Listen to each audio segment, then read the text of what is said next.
A little while to connect to Twitch. That was a little alarming. But hello, hello. So this week I'm going to be playing a new list because of Midnight Haunt dropping, and I was really inspired by this card here, Search Party Captain.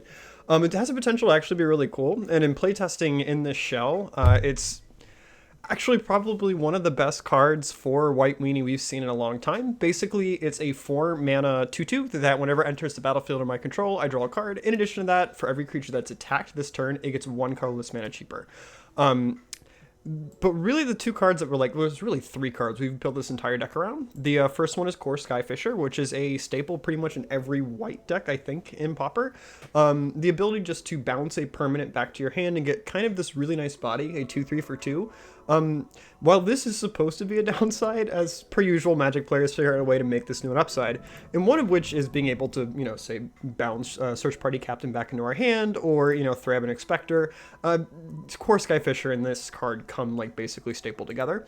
And another card we built around in this deck is War Falcon. This is like a Savannah Lion that can fly, which, because that's way too good, it's got to have a downtime, which is we got to have a Knight or a Soldier in play, which is surprise most of our decks. So it's really not that big of a deal. I have come across one time in play testing, and actually when I played this card in Standard, that if your opponent is clever enough with their removal, they can actually, make this downside really matter. And that's one thing you have to keep in mind when you're playing this card. And the last card we're playing, building this entire deck around, is Daybreak Chimera. This has been in a lot of White Weenie lists forever. It's basically, while it does say 3 mana, it gets 1 less cheaper for each white pip we have in play, and a 3/3 flyer for 2 is never really bad. Let me see, anything else really that pops out? I mean, like, we play Elite Vanguard, which is like a Savannah line, but with, yeah, it's just a straight up Savannah line. It's just it happens to be a soldier, and it's important to us because we play War Falcon. And basically our whole entire payoff is to play Guardian's Pledge, and we kill them usually if we get to play that. And basically the entire point of this deck is, since most things have 2 powers, we have to hit them 10 times and we win the game. Anything else? Let's move on to the board then. We have 2 Emerge Unscathed. This card is pretty good. It allows you to get through if you're having to squeeze through a little bit more damage. And occasionally you can get them if they're like playing like remnants from like Chatterstorm days, like the Echoing cards, being able to protect the 1 copy. But that's like that's really niche. It's only come up a couple times in testing. Hello is, mostly for cards like Electrickery. Oh god, what's that? Kill 9 non-pirates. It's not coming to mind. I played all the time. I should know better. But it's good against like damage-based board wipes. And occasionally we'll use it against burn players as they're trying to like eke out that last little burn. Just taking off a lightning bolt or an earthquake is never bad. This is a new card that came out of Midnight Hunt, Cathar Commando. It's a flash 3/1 for 2 that, which by itself is pretty sweet, it being a soldier because we get to play with our War Falcon, but the additional benefit of being able to destroy an enchantment or an artifact is pretty solid. It's basically a disenchant with legs that you have to pay 1 mana for, which is kind of cool. Let's see. Prismatic Strands, I think we should be playing more of these, but for now we only have 1. The 3 mana sometimes, since our deck is being kind of risky at 19 lands, being able to just like, protect our dudes and stuff like that's nice. Being able to flash it back and do it again, it's really sweet. It also does really well against like Fling, for instance. It's our answer to that card too. And like Hollow, by the way, also does that as well. But, we'll see. I may want to bring in more. Dust to Dust, there's artifact lands everywhere, guys. Like, it's too backbreaking whenever that stuff gets broken down. And we play 4 for, because Affinity's still running around. Palace Sentinels is kind of a strange card for me as well. I saw, whenever I was brewing and putting this list together, I saw a lot of people playing this in their board. And I was kind of, like, I found it strange, because it's... It's because it's not exactly like a very fast or efficient card, and it appears more in like mid-range styles lists. And like, that being said, I did bring it in against, I think I was playing, oh, by the way, Florida's going crazy right now. I hear lightning in the background. But I was playing against, I think it was Stumpy. And being able to, I just played this and just planned on just blocking all their dudes, and eventually I just like killed all their, their bodies, and then all their, things we can buff them with became irrelevant. But, I'll bring it in maybe a couple of times. Relic is really our only graveyard interaction. I did use this in one playtesting game just as basically a cantrip. I don't remember it was a very bizarre situation. I don't remember what deck I was playing against. Oh, right. It was an Esper, like, Ephemerate, Stormlord Dignitary deck, and we figured, like, we get to cantrip and, you know, affect their graveyards. It's not bad. I think this card's going to see more play as well on the sideboard, just because I think the Ephemerate stuff's about to get really, really bad in the future, but we'll see. Without further ado, let's get some testing out of the way. Alright. It is nice, though, whenever, there's, like, more people playing now, which is cool. Oh, it looks like, oh, God, Propaganda's playing right now. Interesting. He might actually be streaming right now, and I wouldn't even know it.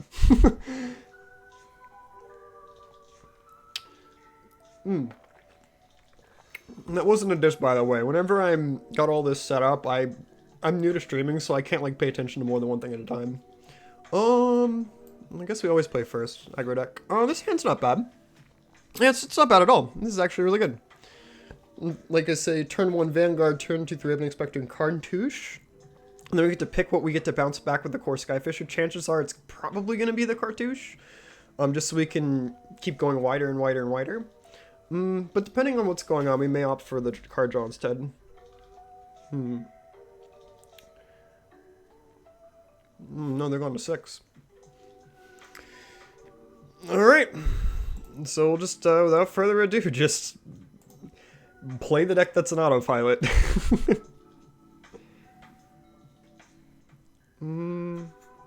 Okay. So some sort of... It could be Affinity. Yeah, or another deck I've been seeing a lot of play too is, ooh, Loyal Pegasus. Don't mind if I do. So we'll play the Pegasus first just so we get more damage on the board. Run the Cartouche on the Elite Vanguard. Eke out that one more point of damage.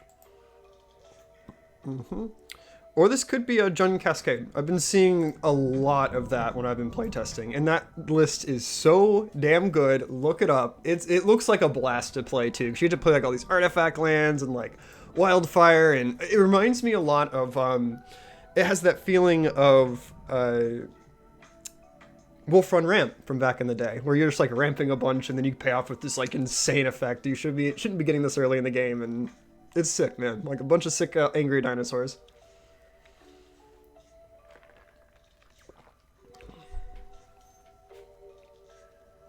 Okay, yeah, just it's fine. Galvanic Blast that on me. Fine by me. Might have been wiser to lead off with Thraben Expector, because that wouldn't give them no, like all the targets would kind of suck. Let's just start for now of attacking for 3. And then, I don't know if I should start off with, like, Thraben and bounce it. Well, we haven't played a land. No, we have played a land for turn. Okay. So that's not an option. So yeah, I guess we'll just throw down Thraben Expector, bounce Thraben Expector. Because that makes our clock the biggest. Yeah. Because I mean, I could play Battlefield Raptor Thraben Inspector, but I want to draw more cards.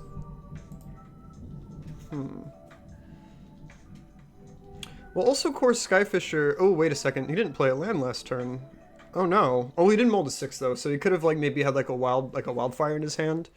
And anticipated, like, some sort of card draw. Because, like, Affinity, at least... I don't know.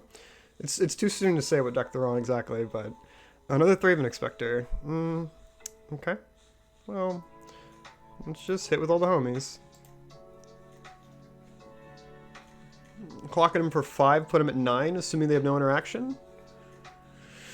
Or we could just play all the guys. I do like playing a lot of guys.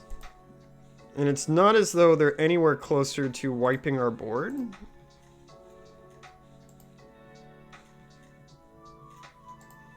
And just play our Raptor. And that's what? So 3, 4, 5, 6, 7, 8 power on the board, put him to 1. So, like, a Cartouche kills him next turn. Obviously, Guardian's Pledge does. I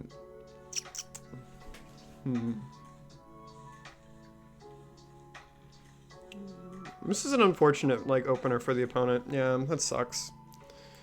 I hate wins like that where there's, like, no interaction. And I mean, like, if you're in a tournament and it's, like, high stakes, yeah, you take those. But in playtest, I don't really enjoy it. So I guess Dust to Dust, not knowing what the hell our opponent's on, seems fine. Probably prefer that over Journey to Nowhere. Battlefield Raptor, I'm finding I'm cutting nearly every single matchup, just because it's, like, the worst 1-mana creature. I mean, the first striking is very nice against, like, say, Fae and stuff like that, but Infinity, I don't know if... Or even Cascade, it's that great. I imagine they're going to start bringing in board wipe stuff against us, so a Hallow never hurts. Oh. I'll just run it back like that. Nothing wrong with it.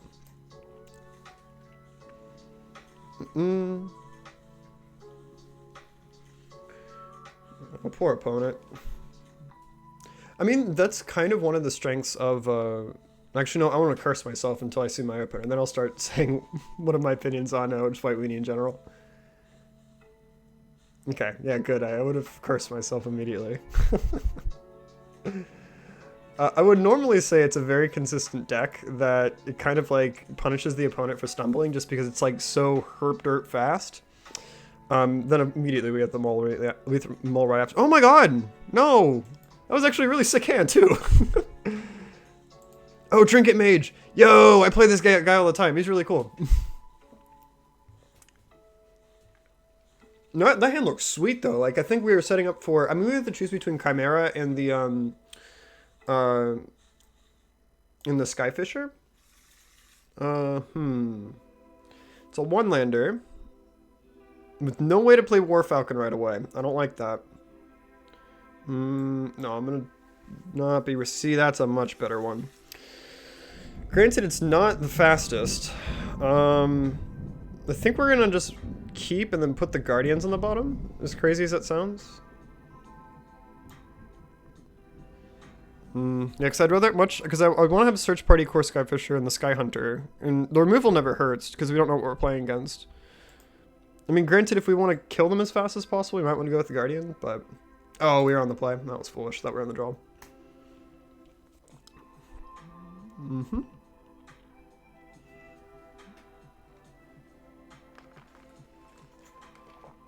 Okay, Evolving Wilds. So this might be a Blue-Black Fang. Oh, man, if we were on the draw. Let's start with the Sky Hunter, actually. Granted, if he was on Fae, it would be probably better to resolve our 1-mana spell there. And then also next turn we could follow it up with playing Skyfisher.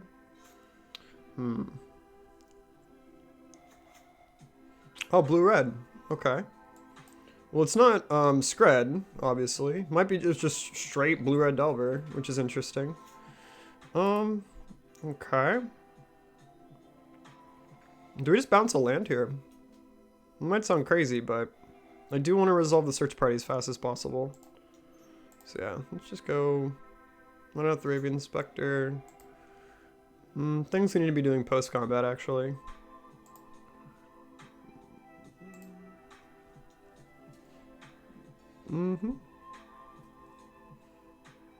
No interaction from the opponent. Okay.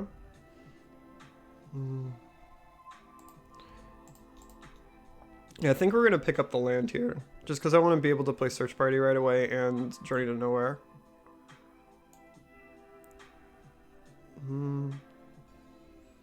Or we could just attack for 2, play Search Party next turn for 2.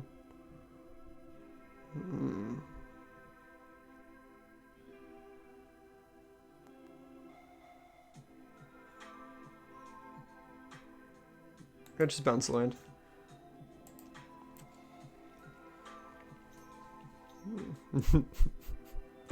Oh boy. Okay, so this is Serpentine. Alright, we're gonna be very happy we kept this Journey to Nowhere. God, that deck is sweet too. I love Serpentine curves so much. Oh, Mill. Interesting. Cartouche? I don't see it yet. Oh, War Falcon cartouches. Okay, that's fine. Interesting. Yeah, so this is just straight up just like Turbo Fog.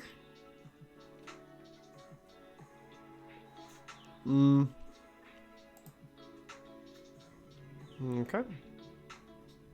Just run out all the dudes. What's nice is once we get to this step and we get to do this, this guy immediately becomes one. I don't care what happens after that. You can bolt him or do whatever, my friend. Sorry, I paused there. I'm really nervous about clicking through main phase 2 on accident. Alright. Loyal Pegasus? Yeah, what the heck. Granted, he could just have a, what's it called? Not the... Why am I... Fiery Cannonade. It took me like 15 minutes to remember that card. He could have a Fiery Cannonade here, and he just like kills all of my homies. Oh, Bonner's Ornament's fine with me, man. If we rip a Guardian Spluzz off the top, they're just dead. They are holding up Counterspell. Chimera. Oh, well. You attack. Doesn't require a lot of thought, this deck.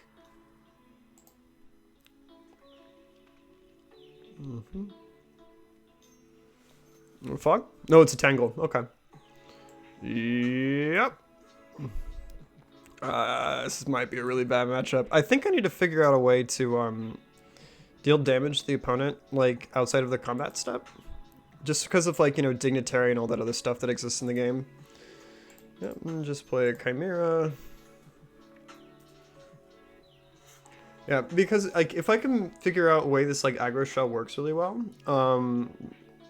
try to see if there's a way for us to splash a color, maybe.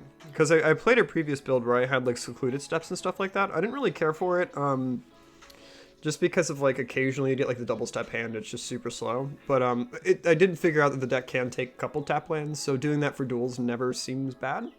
And I'd probably use, like, Ash Baron's, like, opponent here to get, like, you know, more lands out of our deck, so there's fewer to draw. And then that could give us access, I don't mean to burp into the mic, sorry. That could give us access to, like, just other options and other colors, like deal damage outside of combat.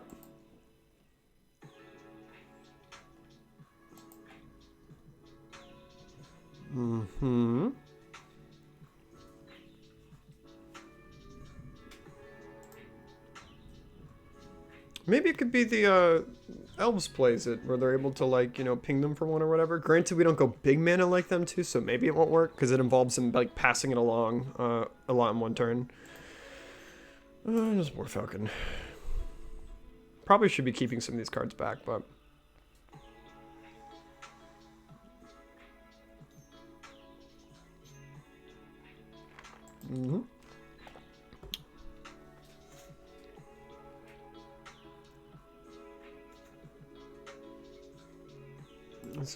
Deals one to target attacking creature. So we can take out my, Ooh, that's actually a really big problem with this deck. So it's able to kill a lot of our creatures, because we play a lot of Savannah lands. Yeah, so take out, like, Lonely Pegasus. I mean, we just battle. We don't care about it, but... I mean, we're going to pretend it's just not there, because, like, playing around it's not going to really do much. Play this post-combat. Because you never know. I imagine these are gonna get fogged, but...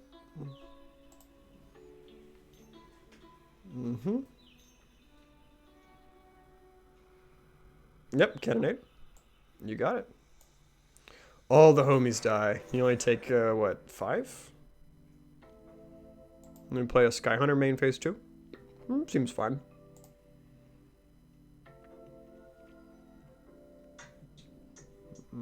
Cycling. Okay, yeah. Seems fine. I'm surprised he didn't do that before damage. That was interesting. Because he could have done Desert first, then Cannonade. And then he would have taken 3 less. Interesting. I mean, why comment on the opponent? They're gonna beat us.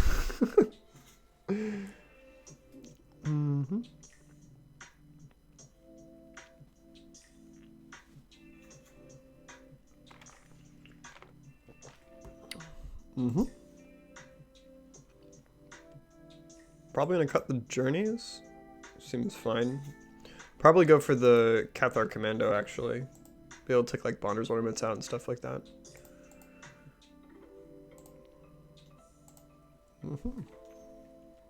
Yep. Ooh, that's not good. Yeah, we're probably not gonna eke this one out.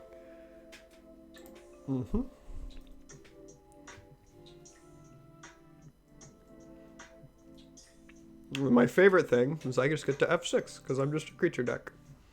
Yep. Oh god, he plays both playsets. Jesus. Yeah, dude. You got a huge hand, my man. Blue's cool, man. Such a good color. Oh, no.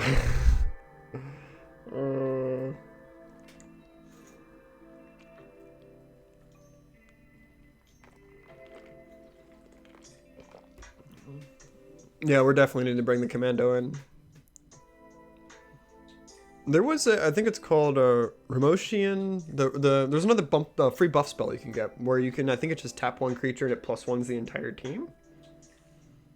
I don't know, attack with everything just so you can Moment's Peace me.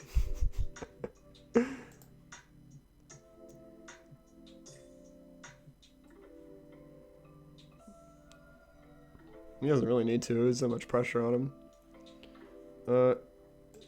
Yeah? Oh, he can just double desert. Okay, I missed that.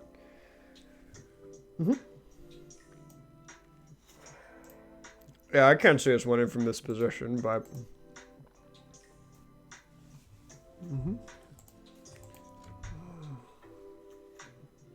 We try to draw the card now? I mean, there's nothing in our deck costs more than 2. Oh, War Falcon.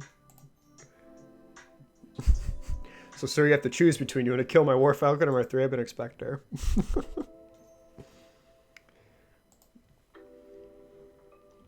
gonna yield to this. I'm on. There we go.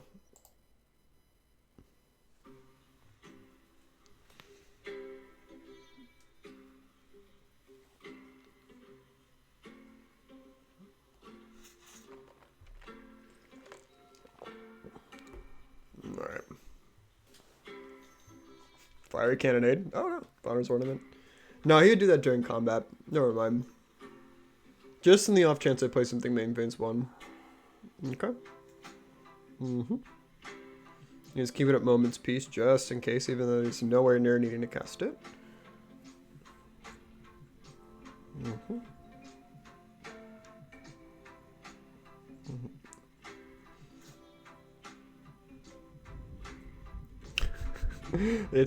It only costs 1 though. God. Yeah, no, you got it. Ugh. I wonder what we do against this matchup. Outside of like countering their spells. Honestly, like a blue splash would not hurt this deck at all, because we'd get access to oh goodness, it's the divination that costs 2 less if you have a human and non-human. Because we do have a lot of that going on. And then we get access to like counter spells and the like. I want to see much what we get out of the aggressive side though for the blue. Oh, that'd be something to brew around though, that'd be interesting. I think we just die.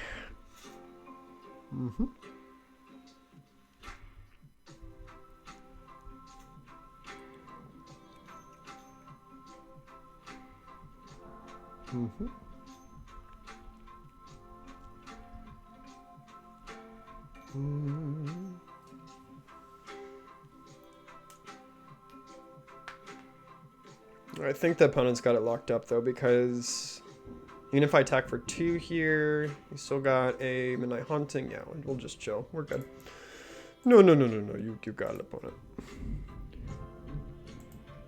Okay. So...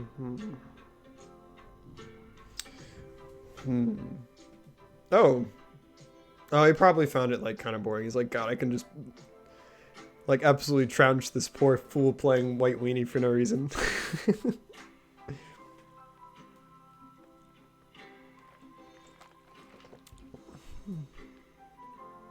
I did notice I got a couple of follows last time I streamed, and I didn't notice it like while I was in the middle of it. And thank you for anyone that's watching now that did follow. That was really sweet. But I haven't gotten my. Oh golly, that was Joel. Ugh.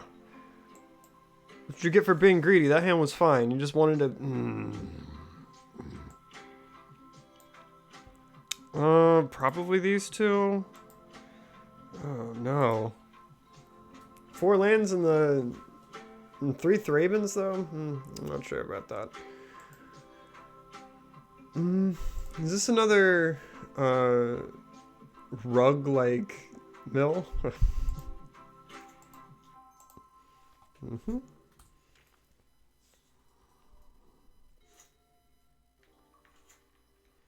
Okay. I have a deep suspicion that this next spell I cast is not going to resolve.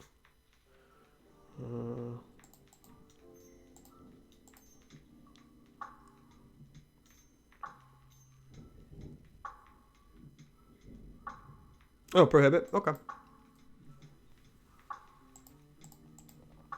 Sorry, the green really confused me. Yeah, can't attack and block alone. It's not good.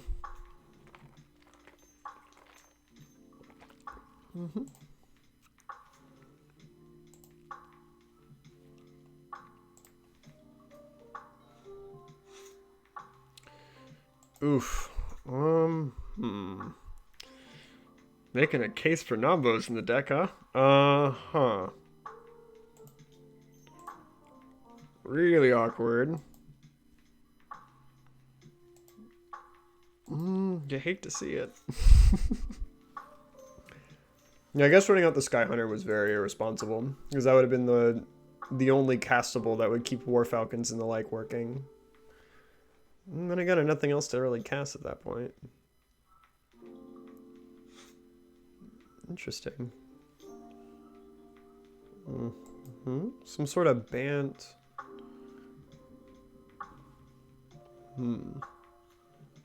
Tron. Okay, that makes sense now. Probably could have pieced that together with the Caves of Temptation, because I think that's the only list that plays it. Okay. Well, thankfully we get to not look like a fool for a little bit. Okay.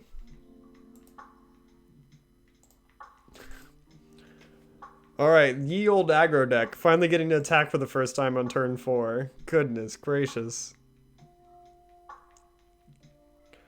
I think we need to resolve Search Party just on the off chance he kills the Vanguard, because we don't want to be in that situation again where we can't attack. So we do have to cast it for 2.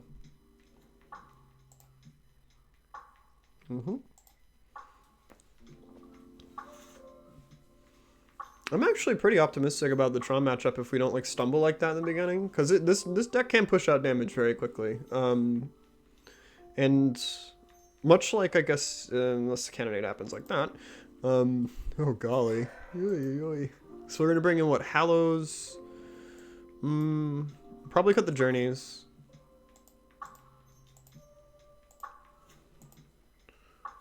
Like Hallow, bring in the Cathar's Commando. That seems fine.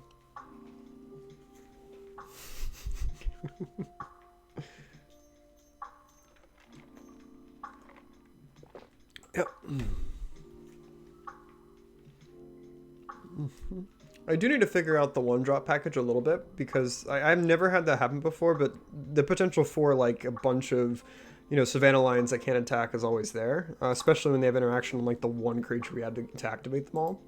And that could have been a bolt or like anything. So maybe we'd only go down to one of them, probably the War Falcon. Another Chimera. Ooh, okay. So I know how Tron goes from here on out. We're not winning this one.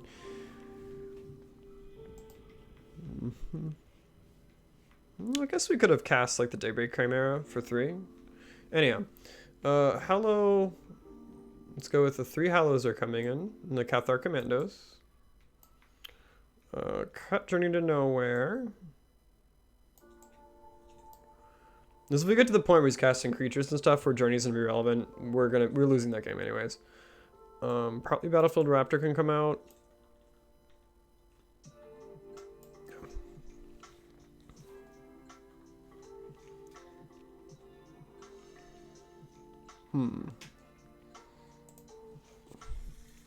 Okay, we learned our lesson last time. Don't be greedy, because this hand's actually really good. We got this. We get to actually play with Cathar's Commando. That's pretty cool. Or Cathar Commando, rather. So I guess like turn 1 Warfalcon, turn 2 Elite Vanguard, Thraben Inspector. Yeah.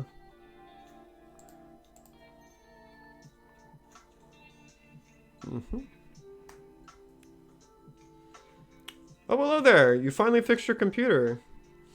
That's good. Yeah, hopefully it wasn't anything like too catastrophic. Ooh, we can be really greedy here and play Cartouche instead. So we can eke out an extra point of damage. Okay, let's think about this. So if we play Thraben Inspector instead... no, the Cartouche, I prefer the Cartouche. Because we still get the 1 power anyways that would have been given to us by Thraben Inspector, except this also adds a point of damage, and actually many points of damage over multiple turns.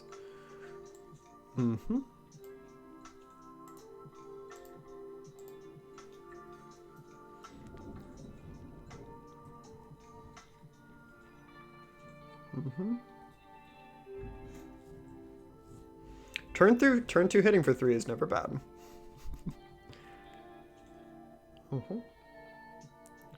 Okay, so he has access to green. This could be like a Tangle or something like that to that effect. Question is, what creature...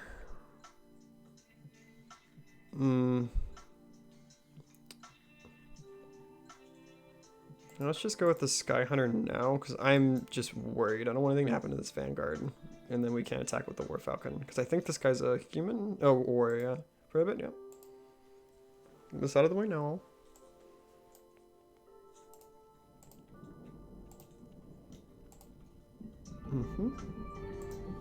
6 pass. Actually, the Ramosian Rally, that's the card I was thinking about bringing into the list. I guess with Cartouche, it's not so bad since this creature has Vigilance. This is a bond. Oh, okay. It's just invoking the Mole Drifter. Fine.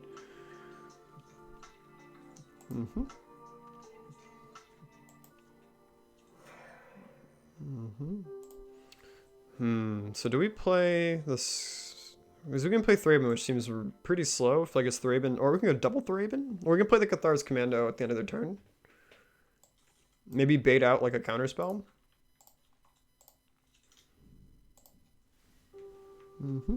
Attack for 6 again. Go to 8, and then if we play a Cathar's Commando that's potentially lethal. No. And then we can also like hold these back just in case there's a fiery cannonade that comes out. Yeah, just gain a bunch of life and yeah, that's fine. Just need to remember to play Cathar's at end step. Alright, so let's play Cathar's. Another Cartouche. Ooh. I kind of want a Cartouche the bird to get it out of fiery cannonade territory. Does not seem bad.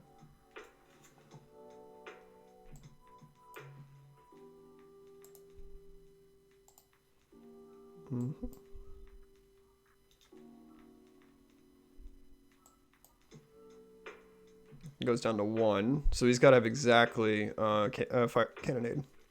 Or I guess, what am I talking about? All sorts of like fogs and stuff. So we're just not going to play anything else actually. Just in case he does play the board wipe, we can follow up with at least something.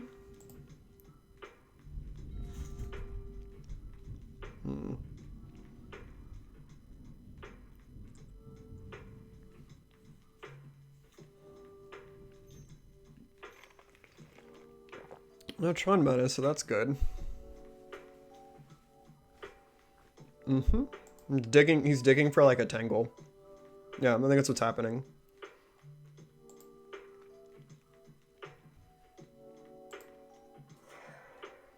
Yeah. And it seems like he got it.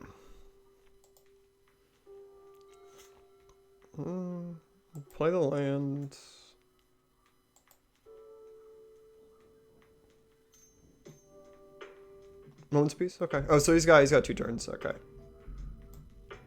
I think we're finding a common thread that a lot of people are good at preventing combat.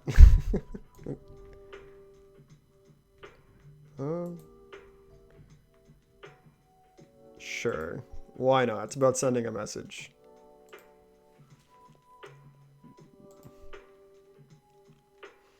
I think we just run the Thraben just so we can get a card deeper into our deck. Does not seem bad at all. Granted, I don't know what the hell we'd play to get around Moment's Peace, but...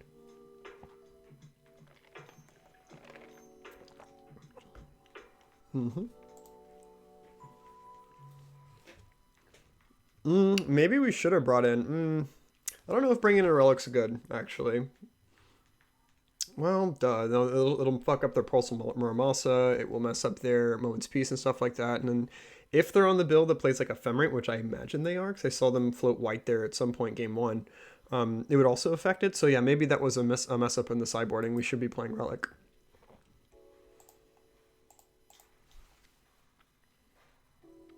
Okay.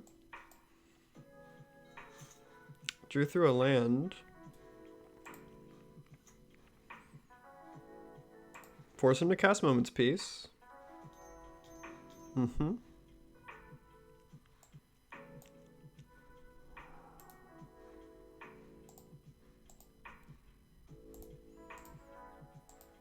We attack every single turn with this deck. That is a rule with White Weenie. You always attack with everything.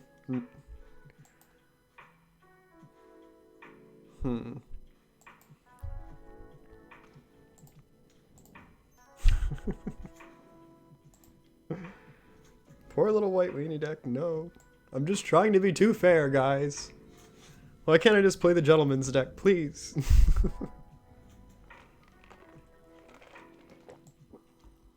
It's shocking he doesn't have Tron up yet.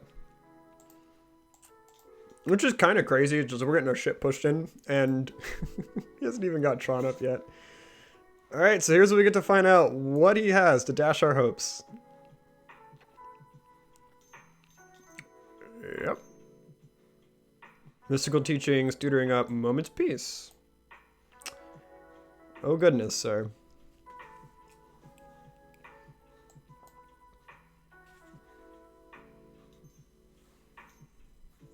Yeah. Oh, yeah. You know what's great is he can flash that back and do it again. Awesome.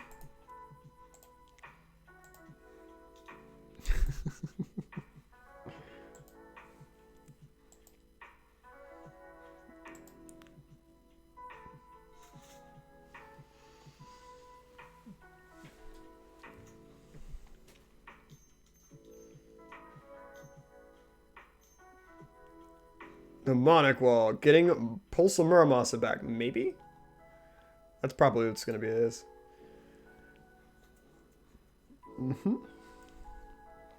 Oh, you get to eke out Moment's Peace one more turn? That's interesting choice. Unless he has some play. I mean, I don't know the Tron list off the top of my head, so like I don't know how many of that card appears in like the stock list. Or we're just gonna start trying to draw as many cards as possible off this core Skyfisher and Thraben combo.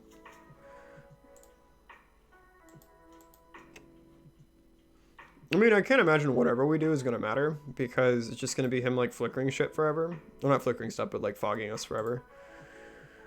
But oh well. What can be done? Oh, I think this time I'm not comfortable with attacking.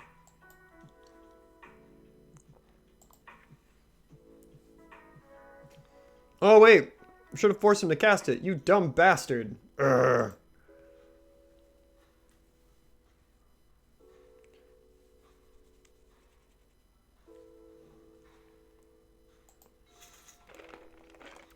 That was a pretty big mistake. Every time evoked. Interesting. Well, he's got to keep up pulse mana. Yeah. And what's great is, like, even if they got rid of Tron, this wouldn't affect this at all. They can still just, oh boy, oh boy, oh boy. Rumble, rumble. No, Tron. I would run that back, though. Interesting. Zark is in 2 games at once. That's pretty cool. I just want my little brew, my little Honest Joey brew to work, damn it. Parallax again? Tron, grumble, grumble. It's not his fault. His deck's good. And I'm playing the one you should not be playing. So this is way too many dependencies. Because I guess like the best we can play Little Pegasus followed by Battlefield Raptor, but that's not attacking until turn 3. Really not liking Loyal Pegasus all that much. This is even worse. Oh my goodness. Grumble. So we cut down Battlefield Raptor Chimera, and then hope we draw for Guardians. That's a lot of land drops to be on curve for that. I mean, land draws. I do suppose we could cut Guardians and Raptor and try to just go for... I think I'm probably going to go with that. So Guardians, Raptor... No. Raptor, Guardians... Most cursed one-lander ever.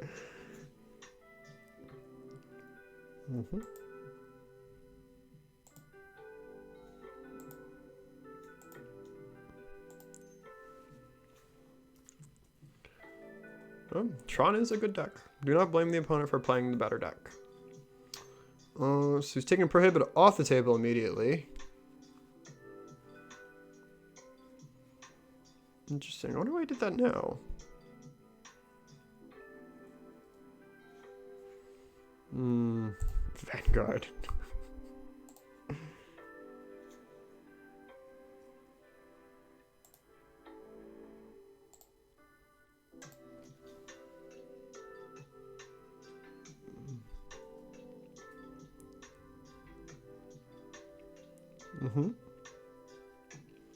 I'm waiting for you to block, sir.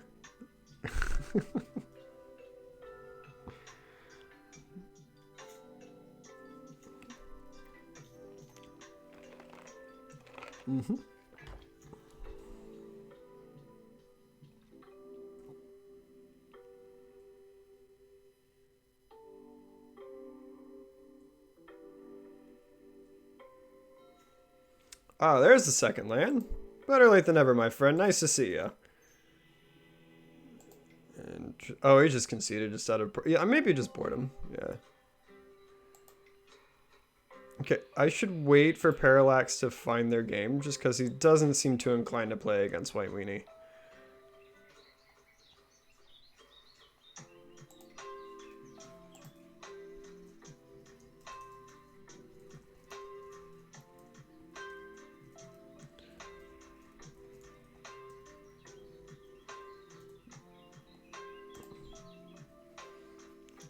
Let them know what they're going to be playing against at least. So if they're not interested, they can just, you know, opt to not. Or they could show up just to push my shit in.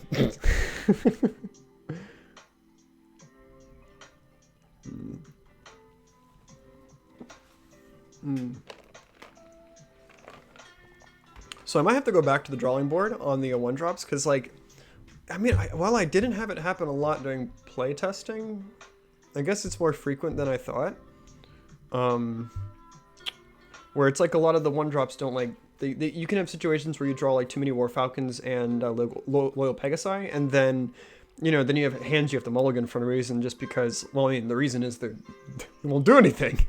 So maybe like... Because I was considering Gideon's Lockkeeper, or whatever the idiot for 1 white mana that you can tap them and then, you know, tap someone else's dude down.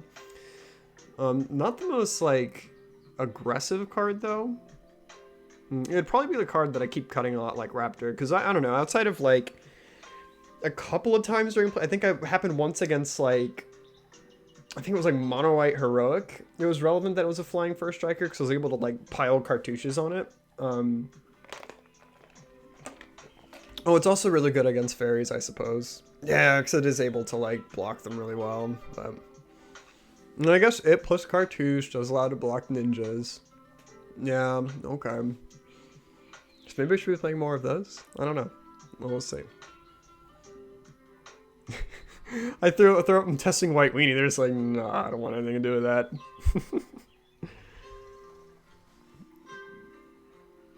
Yeah. But I did take out like this very interesting Esper, like Bromat Courier Mnemonic Wall Ephemerate build yesterday, which was kind of cool. And they were playing Stone and Dignitary and stuff like that. And like, you know, the deck, I guess they were just nut draws, but like the deck was just humming along and I was like taking out like, you know, I was like killing them like through Stonehorn Dignitaries and stuff like that. Because it just put so much pressure on them that they had to like, you have to Dignitary every single turn for the rest of the game now. And if they didn't, they lost. But which the deck is really good to do, but it's not consistent of going like exactly on turn 4, exactly on turn 5, over and over and over again. Like usually it's around like turn 6, 7, they're able to have that consistency of like, now I have it forever, but...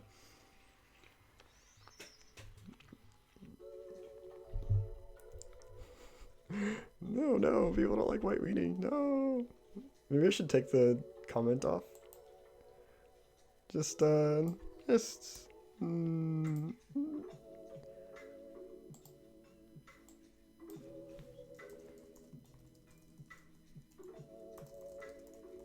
Interesting. It forces you to type in all caps. So maybe that guy that was, because I actually took a lot of these all caps, like, you know, no normies and stuff like that to be like super salty, just because they were always in all caps, but I guess not.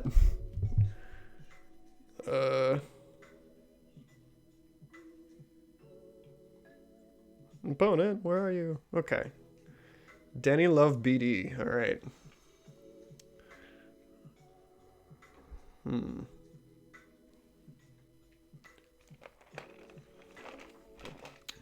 Cannot complain about this. Ancient done. Okay. Brute Squad. Yes. Oh, I love Brute Squad. Let's go. Oh my god, we get to find out their deck is so much faster and consistent than ours. All right. You played a 3-3? Here's my 2-2. What the fuck you gonna do about it, dude? Come on.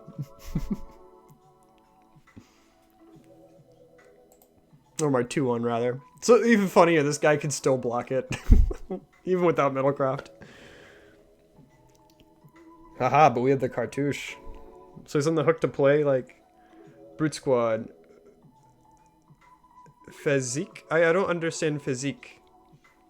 Oh, well, Brute Squad is a, it's a build in Pauper Magic where basically you play a bunch of like artifacts matters creatures, and you're trying to go as fast as possible. And it got named after the card that allowed for it to exist, called Ginger Brute, where it's literally a gingerbread man that tries to kill you as fast as possible, and hence the name Brute Squad. And I've played against the deck designer a couple of times here, even on MTGO off stream and stuff like that. Really nice guy. Oh, Guardian's Pledge is a good boy. That is a very good boy. I mean, I can't responsibly attack right now.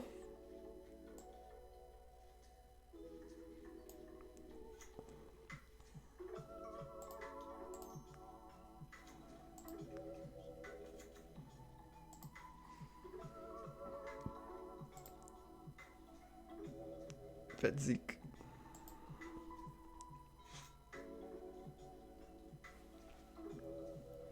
There's not enough ornithopters. What's going on? What? They actually play basics? What is this? Maybe my brew is like, my version of it's like super greedy. I play like maybe like 9 lands in mine. Like, yeah, dude, that is a big Volt Scourge. Oh god, this is gonna get out of control real quick. Yeah, it's gonna be a 6-point life swing.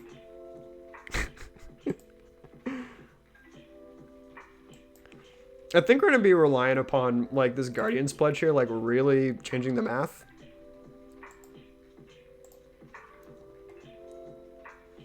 No, I don't feel too terrible about swinging in. Don't play our core Skyfisher, pick Arthur Raven.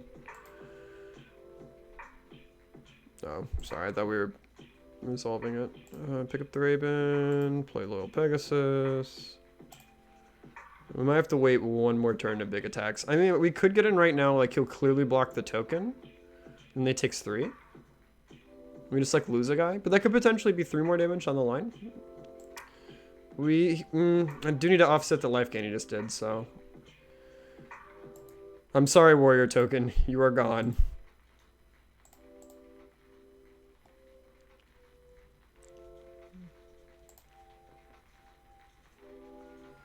Farewell, my friend. You non-synergistic bastard with my war falcon.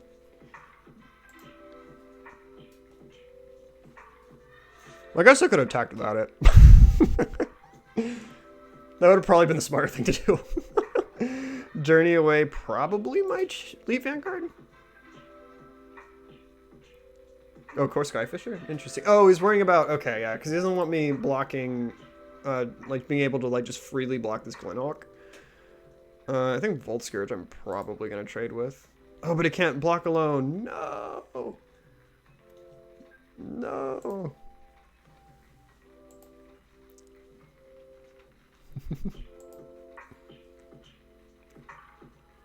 We get to discover that Brute Squad's just a better version of our deck.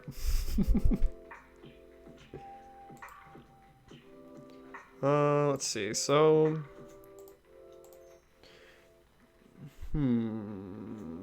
Oh. Dig hopefully for another creature. 2 Guardian Pledges is never bad though. Granted, we are just dead next turn. Yeah, because even... Okay, so... Let's say we block Loyal Pegasus here. Elite Vanguard here. We're still taking 2 through 4, 5. Actually, yeah, probably blocking with Guardians would have been smarter. Because we could have, like, killed a lot of the other guys. So yeah, that might have been a punt right there.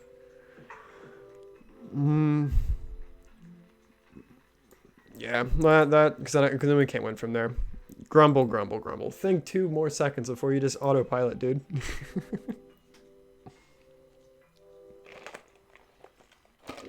Okay, so Cathar's Commando. He seems fun.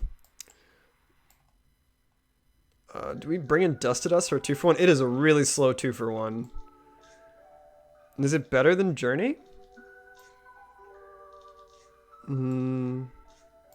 Fuck it, we'll try it. I haven't had a chance to playtest against this, so I'm just kind of... Yeah, let's slow down our removal to make it a 2 for 1.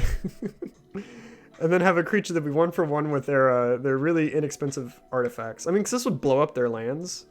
Maybe that's why they play basics. So they're able to, like, at least, like, you know... Maybe Dusted Us is really not a good idea. Except I only saw the, actually only white too at that, so... Just cut the... Raptors seem really... How good would they be? Because like, they are first strike flyers that, you know, hit for 1. It would block a Volt Scourge really well. Doesn't do too great against a Glenhawk. I suppose it's strictly better though than...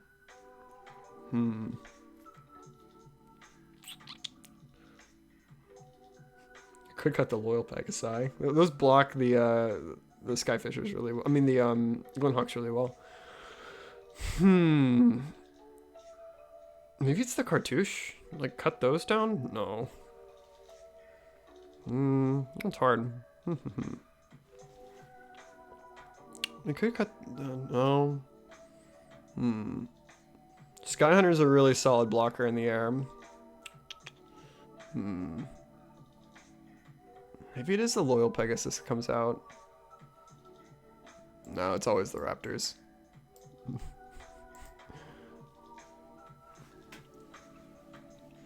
This will be the stream where you just like don't win a single game.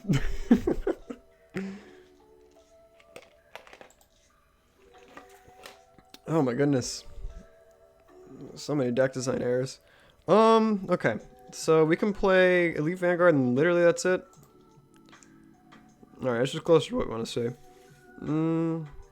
Cut a land maybe? Yeah, cut a land. Oh, but no, we want to be able to follow up. No, cut a land. I mean, we could play Ichthen Javeliers. That doesn't seem bad at all, really. Like over the Raptors, or at least some of the Savannah Line like creatures.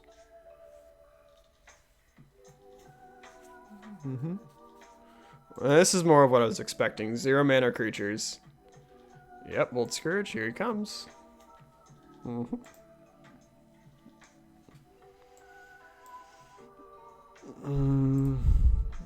Play our Skyfisher. Bounce the Thraben Inspector because attacking's not going to do anything. And this will at least like be able to block a Volt Scourge even if it gets suited up with a Bone Splitter.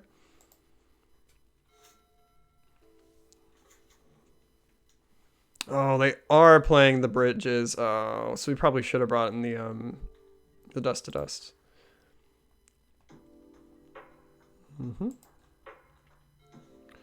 Okay. More Falcon Thraben Inspector. Do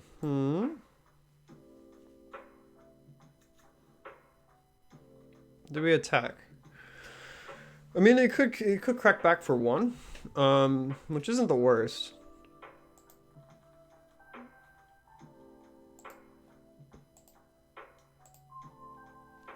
Because we are an aggro deck. We are trying to kill him as fast as possible.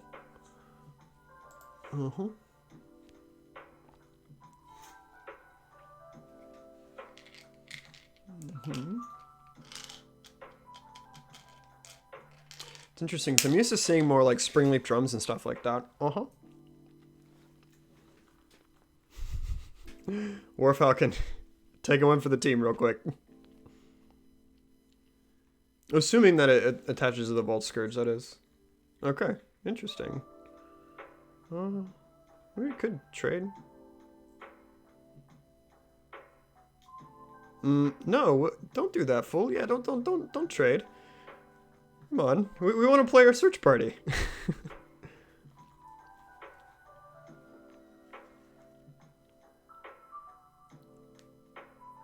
But I do think another like we need to like brew a little bit more search party. Like playing mono white weenie is like the most like smooth brain way to like, you know, use the card.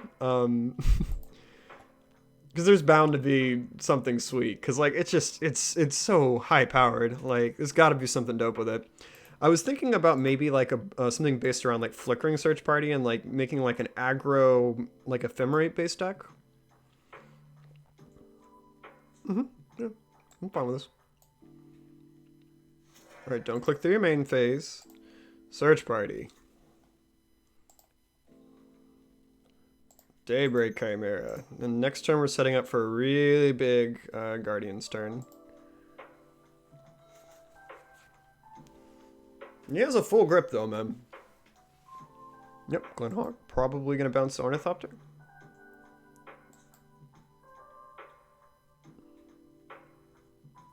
Oh, okay, hasn't played a sign yet, so yeah, I guess an extra land. That makes sense. Man, it's almost like they play the deck more. Yeah. I think we're gonna wait as long as possible on this Guardians to like get him to block and do all sorts of stuff. Just kill all these dudes.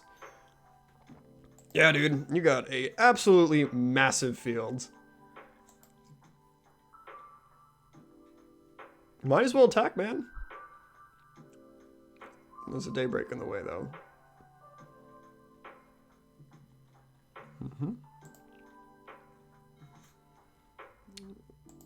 Alright, little white weenie deck. You can do it. I mean, they have to know I have a Guardian's Pledge, just because otherwise this makes 0 sense. Then again, if I do have a Guardian's Pledge, they're just dead.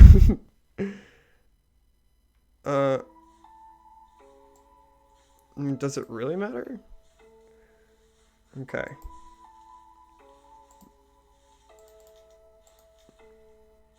Well, bam!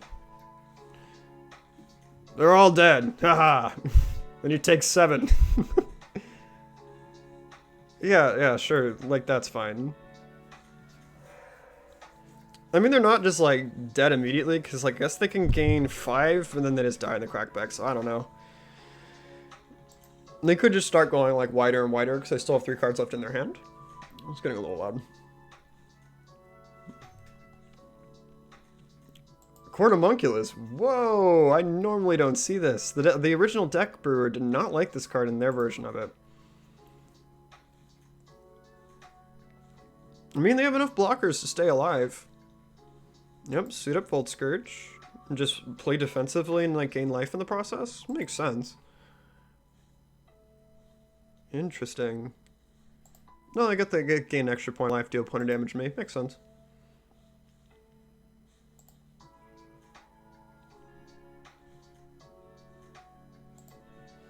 Commando would be really cool here. Alright, so let's play our Thraben Inspector.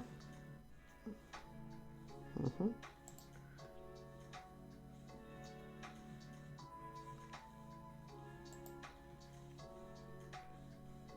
don't know why I decided to do that before combat. That was silly.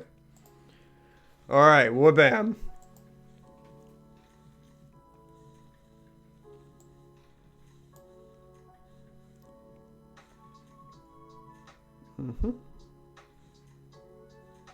Sure. I probably shouldn't attack with a Thraben. That was a little dumb, but...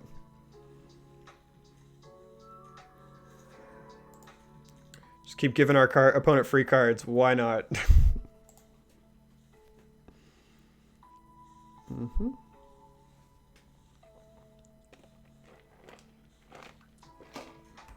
You have this pile of tokens to work through, too. Yes, good.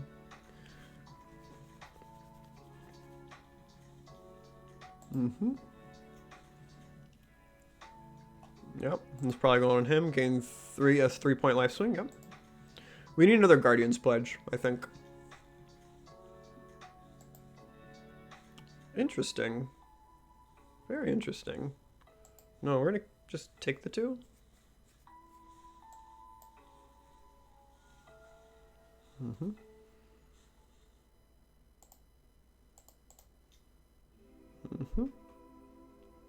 Pledge? No, land. Okay.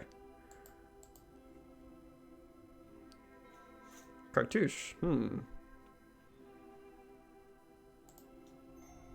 Make Thraben... no.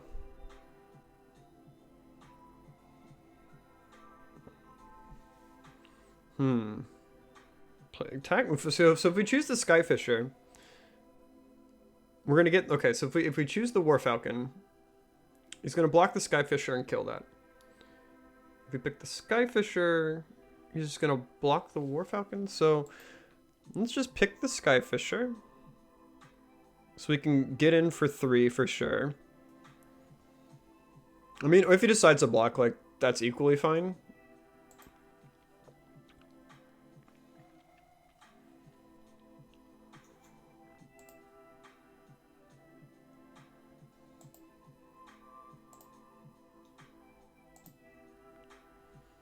Might as well crack the clue, another clue too, just in case we get like a 1-mana creature.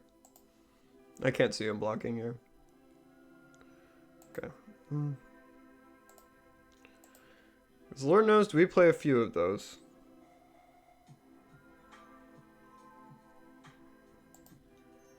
Play a Pegasus. Did miss a land drop though there intentionally, but because we could have just like cracked another clue, but I'd rather get our board as wide as possible. Alright, so we got a game off of Brute Squad. Alright, so we're gonna be on the draw now. I think we're gonna bring some number of Dust to Dust into our deck. Maybe like 2. Yeah, like 2. Then cut 2 Journeys. Maybe just 1 Dust. Yeah, because if the games go long like that one does, like I want to have more of them in my deck. And chances are we'll have enough mana for it.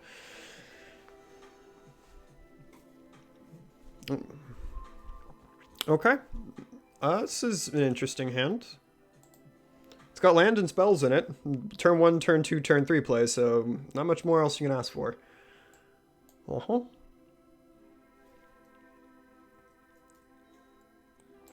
Oh, another. I really like this Daybreaks. They're really good in this matchup because a lot of their, even like their Glinthawk's like a 2/2 flyer, and it's also able. We didn't see it yet, but I imagine he is. He's playing the 2-drop that becomes a 3/3 flyer for 2. That's also very, very good. So the Daybreaks trade with them very well. So we're playing like very similar-ish decks. There's the Springleaf Drum. Okay, so I'm not crazy. They just had like a very bizarre game one hand. Yeah, this is more of what I'm used to seeing out of Brute Squad, like openings like this. Here we go. I love his deck. It's so cool. I love Brute Squad. Alright, then we're going to follow up with a 2/2 flyer. I actually don't want to attack here, because he'll just like, probably just trade it with Frogmite, and then we won't be able to play our Daybreak Chimeras. So maybe next turn.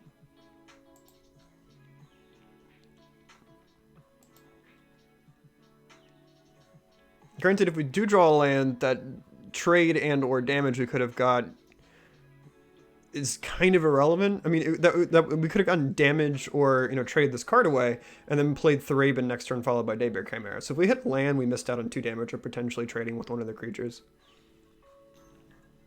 Gunhawk, okay, yeah. Pick up Ornithopter, play Ornithopter, yep.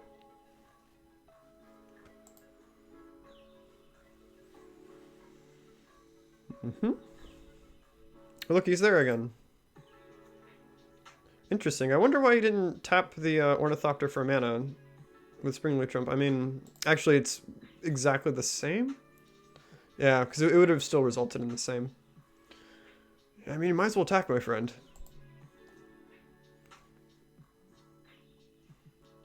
And then maybe if we get Dust to Dust, what would we hit? Probably their mana? Ooh, that's a good one.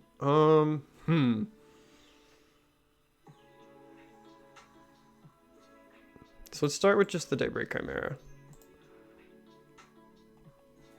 Makes all their 2/2s not that fantastic. Nope, we're still chilling, dude.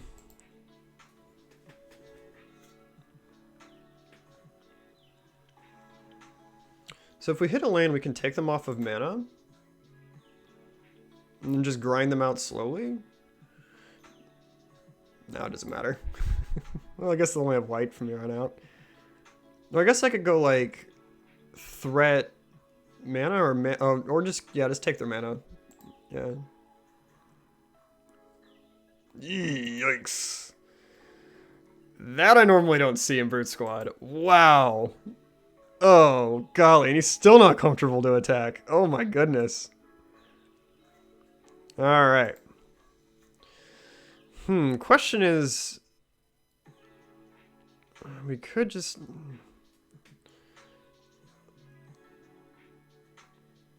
Because we could take 2 creatures right now. The Frogmite and the Mirror Enforcer. 2 for wanting them. Or take them off their lands. Which doesn't change the board state at all. Yeah, I would almost just want to hit their 2, like... 2 big scary guys, honestly. Might be really bad. But if anyone gives input, let me know if that was dumb.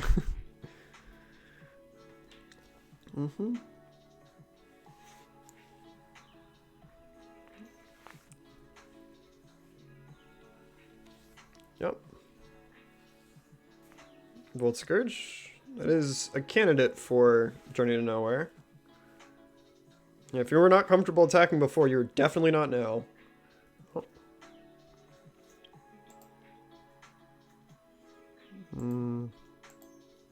Journey to Nowhere, targeting Volt Scourge.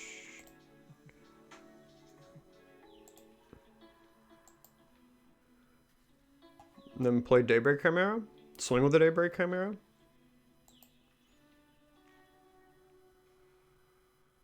Oh, he's going to protect it. Okay, that's fine. Oh, or just draw a clue? Interesting. Oh, just get the mana out of it anyways. Okay, that makes sense. So play your Daybreak Chimera, swing with a Chimera, pass it back.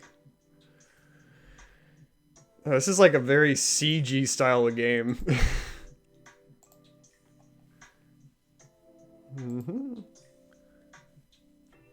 And then just a bunch of really bad attacks for the opponent.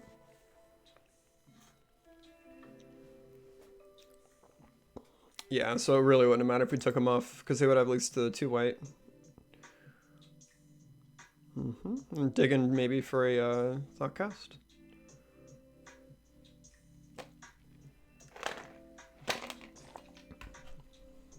You have a Cathar's Commando here. That's probably what's gonna happen next turn. Just play Thraben Inspector, and then slam down a Cathar's. Journey. Okay, probably taking Daybreak. Well, we have a Commando here, so we do not mind. You can get in for a little bit. No, doesn't offer the trade. Okay. And we're going to use the Cathar's Commando as a combat trick.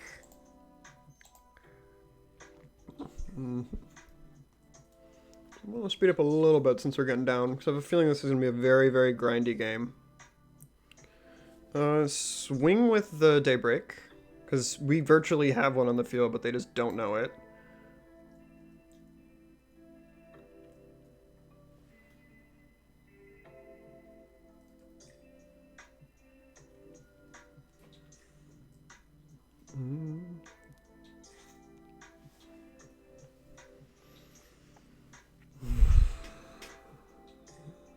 Is it really their only, like, I don't know if they have any good attacks. It's probably why they're just hanging out mostly.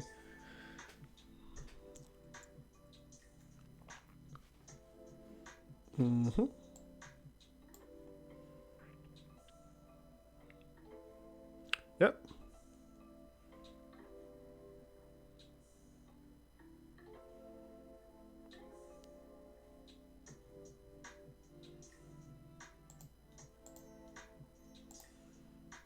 Cathar's Commando.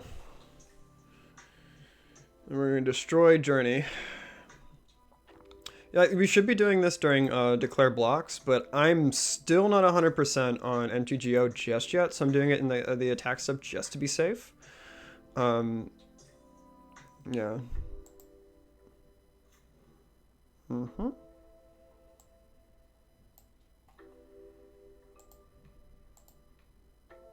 Block with this here 3/3. And then he has a way to protect it. Ah! Very good, sir. You got me. Ooh, what if I like block with both and like anticipated it? Good on opponent.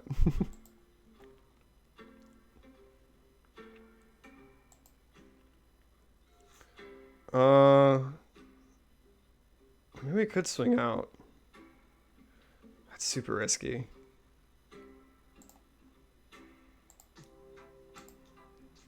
Just keep expanding the board. Okay, or not.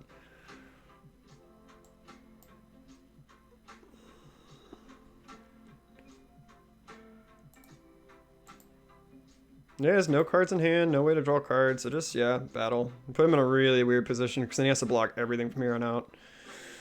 Or he doesn't, and it's really bad for him, because, yeah, seems fine there. Yep.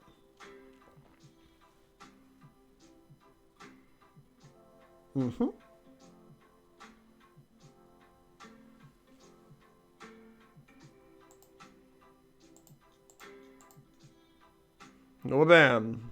Hooray, we're up a bunch. I'm gonna take 3, go down to 9. And he's just got this 2/2 and a 1/2. Plus whatever the hell he drew.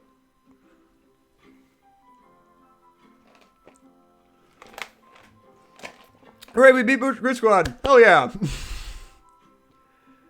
Oh man. Okay. I know what Parallax is playing. No slow players, please. I am known for playing slow as hell. So I'll just create a game. Just chill. I did my best. Yes, I am the anime protagonist that won with the worst deck. I probably got pretty lucky there along the way too, because I didn't see it from the opponent's perspective, but yeah, this hand's great.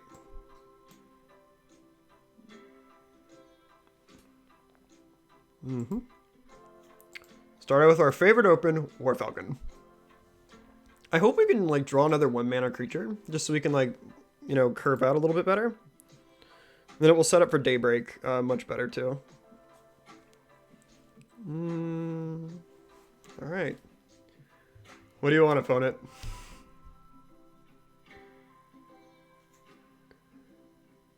That is the weirdest art for a swamp I've ever seen. Is that what the full arts look like? The full arts in the new set. Those look gorgeous. I wonder what those look like in paper when they're foiled. Oh my goodness. Well. Yep. Alright, so at least, unless they're playing the Black Shock, which I'd be surprised if they are, War Falcon could potentially just get negged one, and just die here.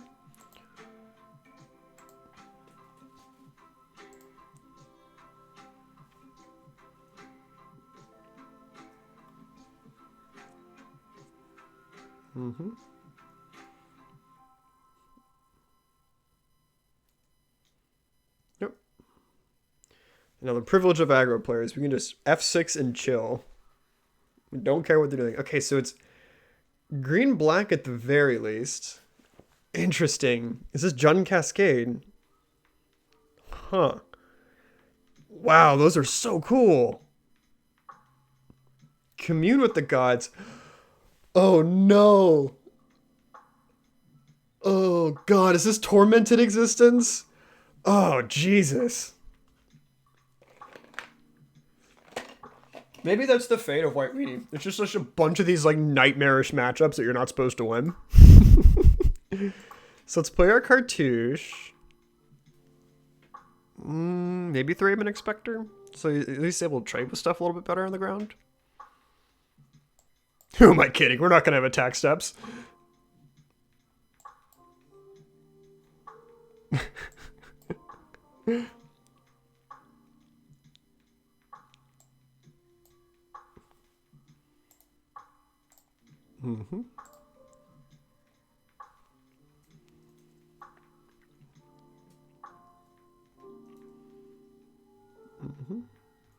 Extra damage step because the first strike we hit that okay through. Daybreak. Alrighty. Oh no, not Torment. We have to kill them as fast as possible before they set up the lock. Okay. Scared. Sakura Tribe Elder. Okay, so they're putting up a blocker at the very least. Okay.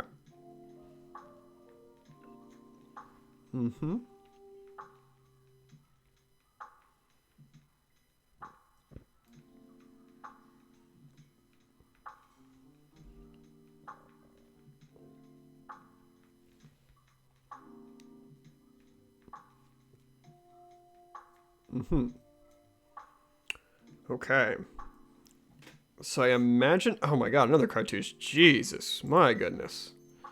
No, let's chill out a little bit. So he's clearly going to block the Thraben Effector we should have thrown on the War Falcon. So we'll learn our lesson this time.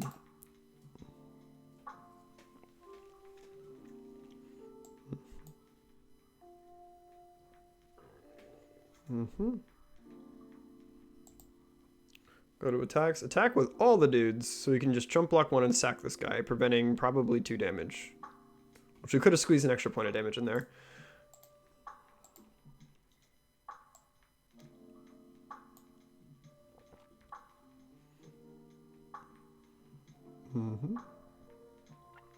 Yep. Sack, yep.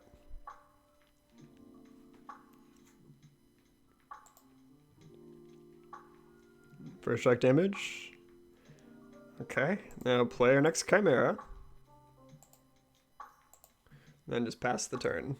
Oh, don't forget to play land. Oh my goodness. We are hellbent. Against a likely tortured existence player with all the mana in the world, they just gotta hit tortured existence Spore Frog and we're dead. Literally nothing we can do about it. Yep, tortured existence, step 1.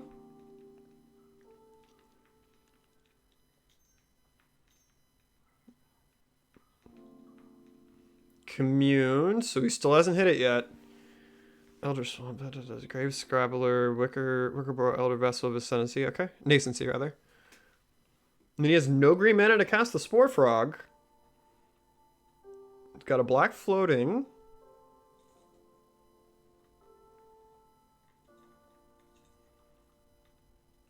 Just slams on like the fattest fish in the world. Like, boom.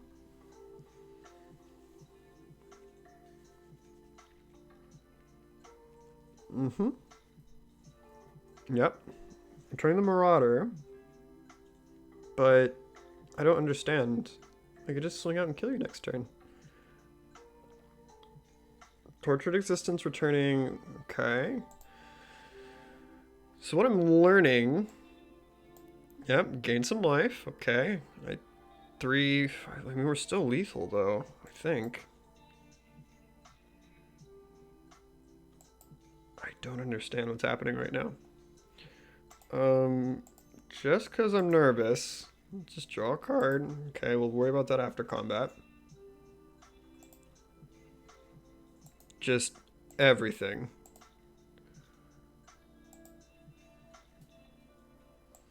So maybe in our board we need to be playing just more Graveyard Just Matters stuff, like more relics and stuff like that. Because that's the one common thread that we've been seeing through all the decks, that like they have this way of just preventing combat as they interact with, they rely on graveyard interaction. So Relic obviously comes in, Cathar's Commandos comes in, just because they can deal with Tortured Existence. Maybe Palace Sentinels, since this game might go a little bit, well, what can we do if we're in the lock? We have to rely upon a Cathar's Commando and then not having another one? Another Tortured Existence, I mean.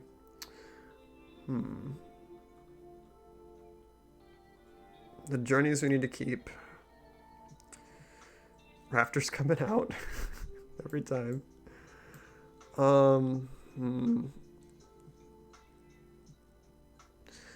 Problem is with Journey is if we try to exile the Spore Frog, they just sack it in response.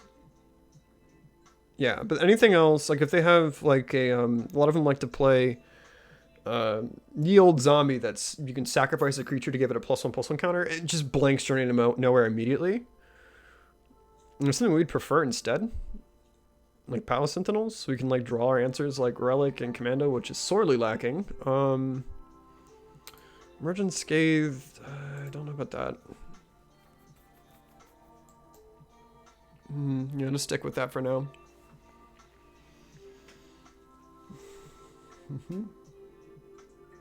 Ooh, this little MacBook's getting toasty. Oh, one lander. And there's no castable War Falcons off of this. Or activatable War Falcons off of this. Man, I wish Cartouche made a soldier so badly. Interesting. So what would we cut? We're going to keep these. Probably going to cut the Journey. Yeah, cut the Journey. So the rest of these do our game plan of killing the opponent. I don't value like exiling a creature. Fume Spitter, fine, that's whatever. It literally fucks with our Savannah lines, but it's okay.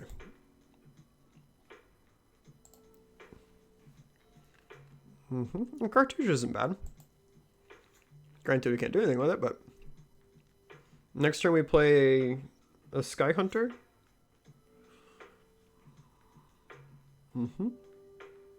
Yeah, man. You got me. First Blood. 2 of them. My god. This madman. He's going to kill both of our tokens. Okay, so there's the commander we need for Tortured Existence. You can 2-for-1 you and kill the Sky Hunter if you wish. I imagine he's going to, and I try to apply the Cartouche to it. Because then he does, at least it's card neutral, where it's, you know, 2-for-2 trade. Or 2 1-for-1 trades, rather. But I can't have the Fume Spitter on the board whenever I try to play Cathar Commander. Especially if we only have 2 lands in play. If we have 3, then it literally doesn't matter, but...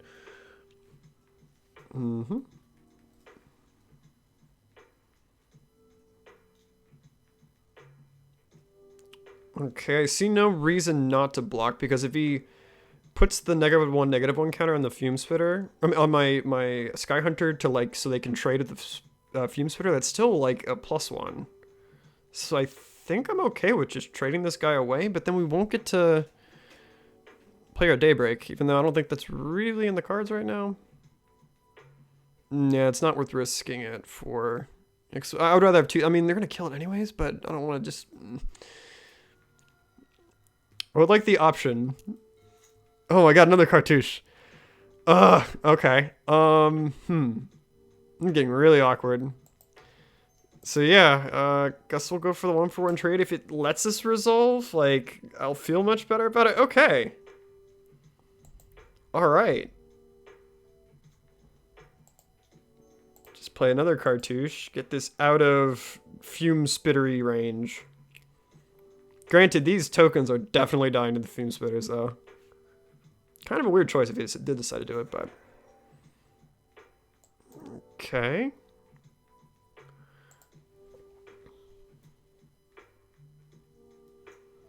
Alright. Clock him for 4. And now our well, unless they kill the this guy here, the Sky Hunter, then we won't be able to play Daybreak Chimera. Which is certainly possible in black. Which I don't know many. I guess you can make an argument for like the edict. Yeah, like the edict that you can activate from the yard. Like I can make an argument for why that would appear in this deck. Granted, you don't usually get to that much mana unless you're doing some sort of like Chilling Tree Folk or Sakura Tribe loops going on to get up to that. Usually they just play Fleshbag or Modder.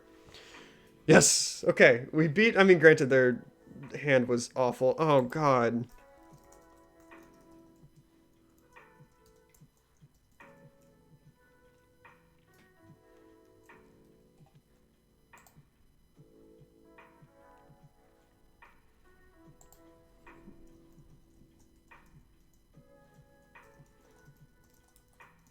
Oh, don't randomly. Sorry, I'm chatting with the opponent right now. When I ask them asking their opinion, no,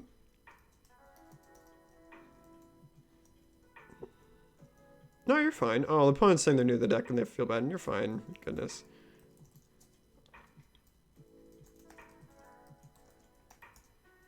It seems like he kept a risky one-lander off a double Sakura Trilander, which I could understand. I'm very nervous about those kinds of plays. I don't like it.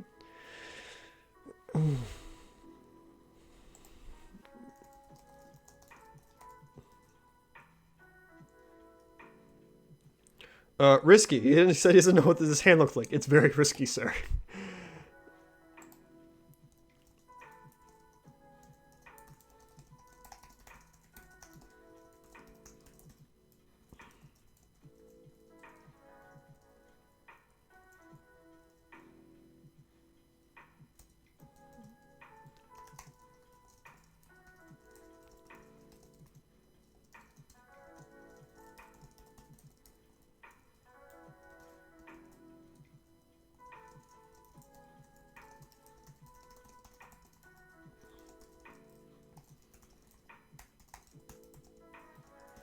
Yeah.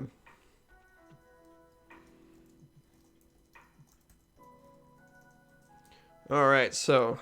Sorry, I was just... Opponent was feeling bad about themselves. It's like, no, you're fine, kid. It's okay. This is probably going to be my last match of the game. Last round of the day. Because these usually go around... I want to say usually about 20 minutes. I don't want to go over. No, my poor laptop is very hot right now.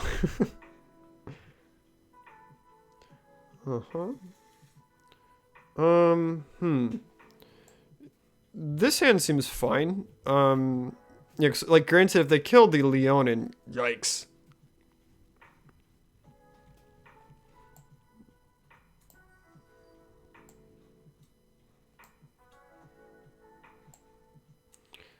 Oh my goodness, this moving these cards around is actually much harder than it looks.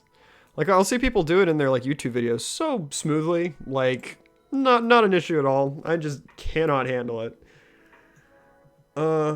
Oh, Bully? Okay. Yeah, either Bully or Monarch. Mm-hmm. Which means we are in for a very, very hard game post-board, because I imagine they're playing like trickery in the board. Some number, at least my versions do. Yeah, which means this Leonin might just die immediately. This War Falcon does nothing the entire game.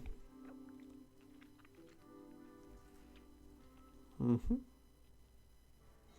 Yeah, because I mean, I know they a lot of them like there's some builds that I see that run more like they want lightning bolts on like 5 through 8s, and they'll play some amount of chain lightning. They're trying to go like really, really aggressive. So there's a high potential that if that land didn't come into play tapped, this untapped source here could have immediately killed my Sky Hunter. Wow, they're playing bounce lands in the world of Wildfire. That's brave.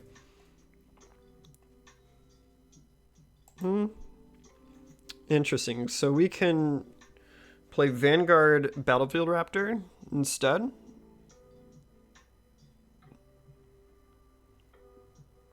So then next turn we could potentially Guardians for a ton, or we can just wait. Okay, well let's think this through. So turn 2 we go Sky Hunter. Turn 3 we can play. I don't know. I think going wide always is just wiser, I think, in general. Yeah, this call I think is going to come from playing the crap out of this deck off stream.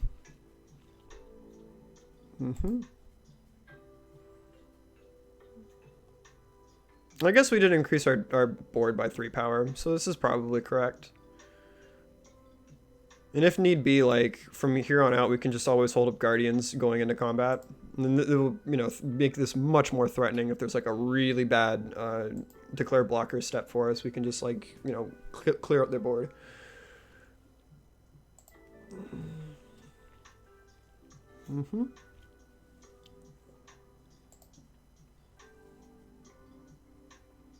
Yep. Squadron Hawk, yep, and so it begins. The wall of Squadron Hawks. And what's funny too is if we Guardians to protect our War Falcon, like, oh my god. Just like, great, you traded a Guardians for a Squadron Hawk that I got for free, like. Yep. Is this a game we bring in Palace Guardians? Sky for sure. I don't get any value out of playing Sky Fisher. Outside of being more mana efficient, because we're able to play the creature that we pick up.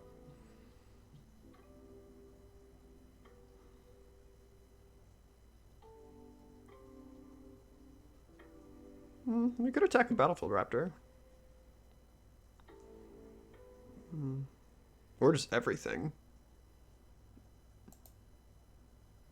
But then we don't get to make our board wider. So what we can do is we can attack with the Raptor, bounce it with the Skyfisher, and play it so it can play on defense as well. I think that's it.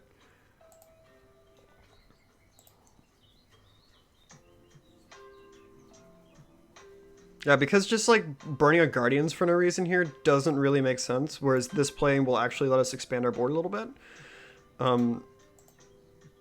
While also not being a complete fool and like letting us like trade stuff with like Squadron Hawks and like Thraven Inspectors and stuff like that, because we're getting behind on cards.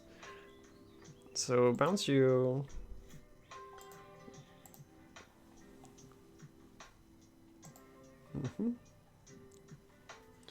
That's what like Core Skyfish is like such a cool card, because like in every single deck it does like, yeah, it does the same thing, but it like does different like interactions, different tricks with like little creatures and stuff like that. And like honestly, just playing every single deck, I have to figure out every single weird little 2-card combination that, tricks you can do just with this card. Like it's one of the best white creatures like ever printed for Pauper. Like it's amazing. I just wish we had more like good white creatures, and like that's what made me so excited about brewing this search party. The search party guide, I think it is, or search party leader. Whoa! 2/2 flyer with haste, Legionnaire out of nowhere. What? I mean, the haste is wasted because I can just block with a Skyfisher, but damn, son! Like, never see that. Another Guardian's Pledge. Ooh, now we can be more likely to burn them if we're in a good situation. Is that responsible, though?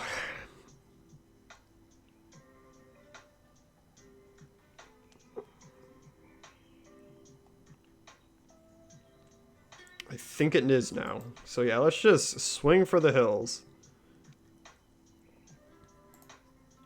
Because some number of things are going to get through, I have a feeling.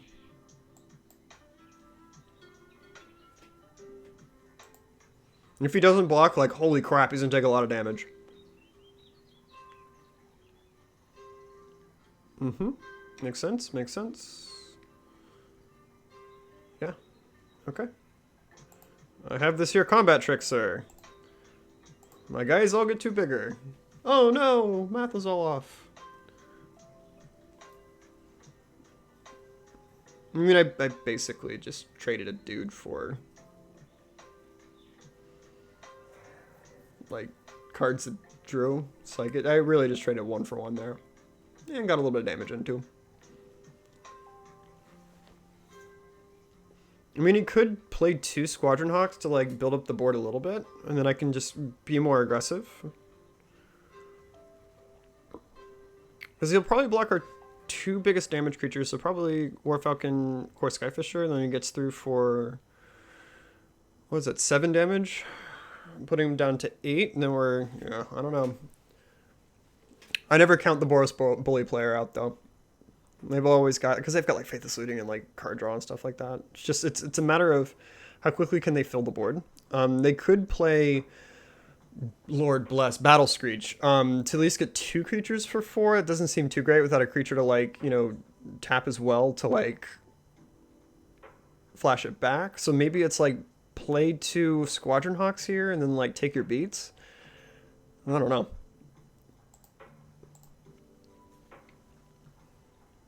And then we'll just attack with just, like, these 2 probably. The things that Squadron Hawk can't profitably block, then play Lieutenant Sky Hunter afterwards, and they can't swing into it.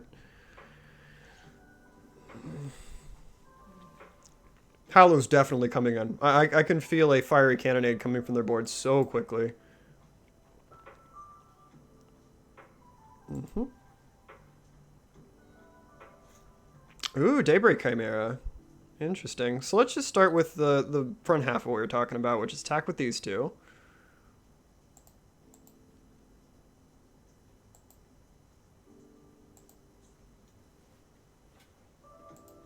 This could be a cannonade that we're about to run into, which would really suck, but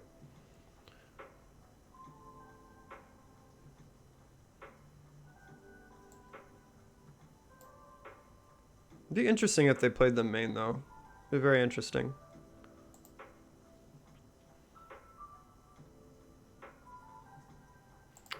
I guess if they cannon, like, if they do Fiery Cannonade, we'll still have Core Skyfisher and Daybreak Chimera. That's, of course, if they play it main, which maybe a little bit more deck knowledge would help with that. It's like, do they play it like a you know, a miser one of like, you know, Fiery Cannonade? Electric I can see an argument for. Is this the Cannonade? Electrickery, hey, hey! Not bad. All right, so goodbye these 2. The Electrickery is actually not very good against us. Like, it does hurt us in our, like, really aggressive fast starts. We're playing, like, you know, Elite Vanguard, War Falcon, Loyal Pegasus, like, one after another. That card is back-breaking. But if we get to the point where we're playing, like, 2-drops like we are right now, like, a majority of our lists at that point doesn't really die to that card all that much. But, you know, 2 for 1 never hurts. Okay, so Hallow's definitely coming in. Maybe Prismatic Strands as well. Since this deck plays a lot of, like, I mean, there is the Monk. God, I forgot his name. It's a 2/2. It's a 2/2 for 2 that whenever you play a spell, it gets, I think, 1/1 bigger. Prowess is, I think, the ability. So Hallow seems great. Bring that in. I wish we could destroy that fucking Monarch token. Hmm. Prismatic maybe? And cut our journeys? Because like our...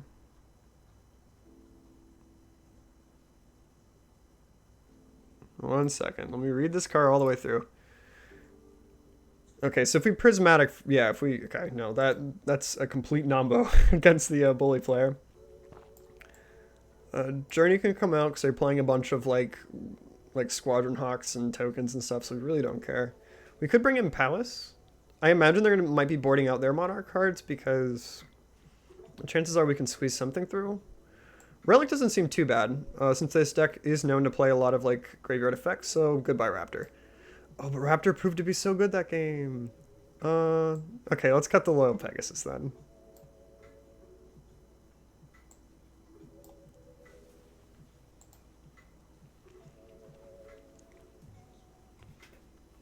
Alright, so we just gotta snag one between now and game 3. That is not how you do it. Okay, let's think it through. So, the 1-mana creatures are completely immune to like trickery. If we're gonna take exactly 3 turns to play Search Party and draw an extra card, and then the rest of our hand is just uncastable, I don't feel great about this. We'll keep this and cut a land. I mean, we don't have a way to activate Search Party Captain, though. The Guardians, though, is sweet. Do we want 2 of them, though? Granted, double Guardians was fired. Like, it's what won us the last game. Now let's just hope for drawing creatures, man. Creatures in, like, 1 land between now and then. Except we do know there's only 16 left in our deck because we didn't play 0 shuffle effects. That land is effectively gone forever.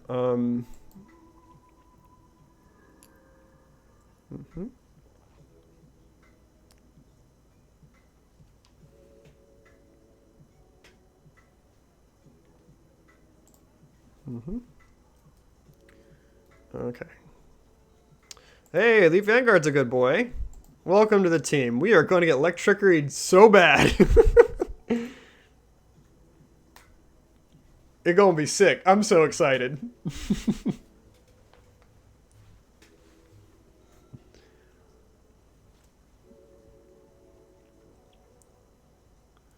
Opponent.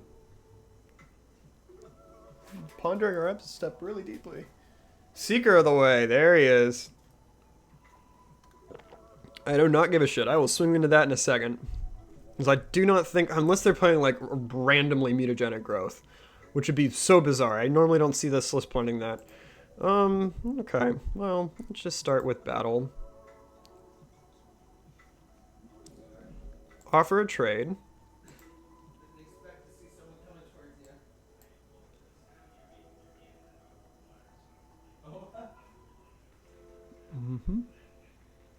Yes, good.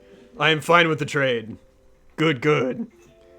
Alright, so let's just run out our 2 dudes. Because we can still play Search Party Captain off his swinging with 2 guys next turn. A good one. Oh, I'm doing my beer run after this in the rain. No. It's dark too. Ugh. And also, this board is like trickery proof.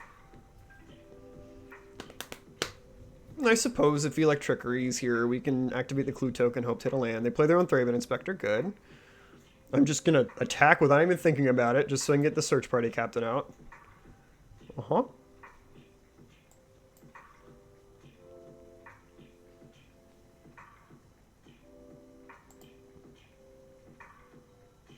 Ooh, a land. So it literally doesn't matter if he kills our guys or not. I guess the upside is we get to draw 2 cards this turn, potentially, if what we draw isn't enticing enough to play. Oh wait, I'm an idiot. I'm still going to be paying 2 for this guy. For some reason I shortcutted him to being 1 in my brain. So we're going to bump butts off the Thraben Inspector. And take 2. Or you can block here and kill my guy. That's way smarter.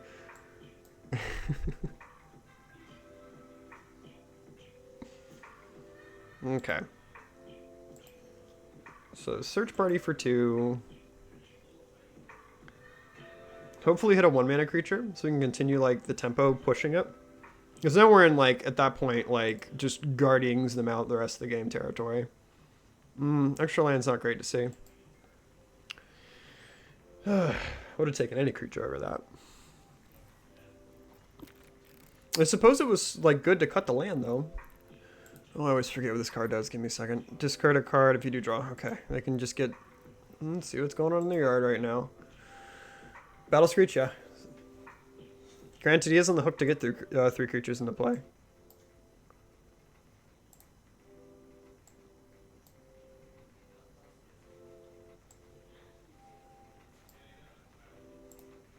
Is there a way to like get rid of this? I imagine there is, but we'll just have to wait. This is me just showing I don't know how to use the UI very well with Magic Online. Okay. Ooh, relic, eh? Huh. Don't mind if I do. Question is do we just pop this right now to like get their Battle Screech out? I mean, they did pay to get that. And we do get to draw another card, which I like doing that.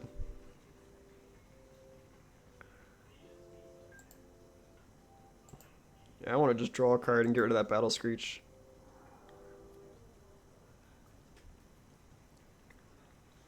Probably could have been a better, more patient play for that, but...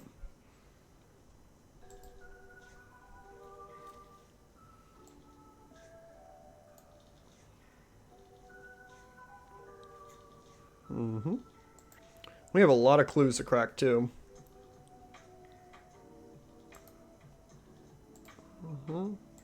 I think this deck is like 1 card from putting... Like, maybe we should go for the Remosian Rally. I think it would certainly help this deck out, because we'll have more, like, Guardians effects. Interesting. So is he planning on chumping, or...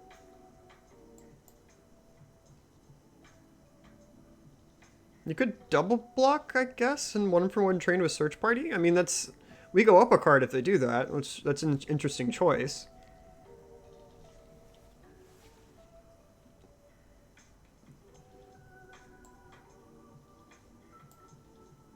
Whoa.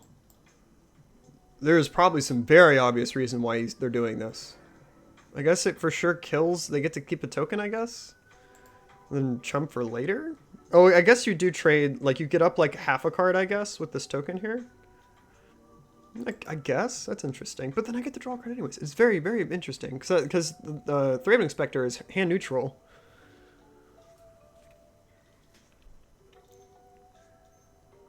Okay, Squadron Hawk, yeah. I mean, you could just keep going wider, and that 1 token could matter.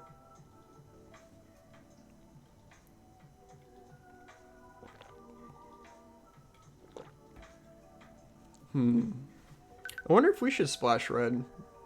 So we can... I'm just worried that will... Like, for the reason why we get it for is the same reason, you know, they have this go-ride strategy and play red themselves is for Rally the Peasants. Being able to get 2 activations of Guardians, for instance, out of, like, you know, 1 card is really sweet. I don't know if it's worth the tempo hit. I'd rather go for something like Remosian Rally instead.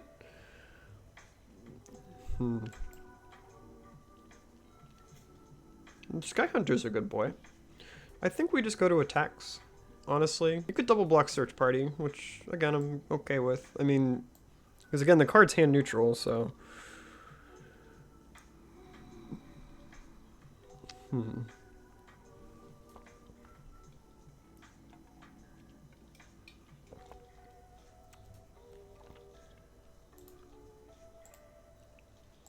wonder if we should be playing Raise the Alarm instead.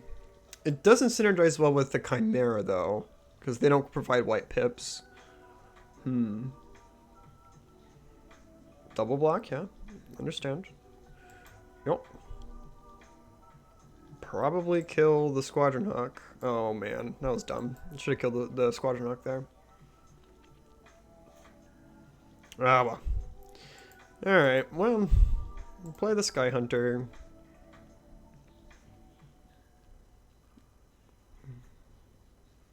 What are you doing? Anyway, the mana might as well draw it now. So I actually don't... We didn't play land. Okay, good. Alright, good. Because now we can draw and then still hold up Guardians when we go to attacks.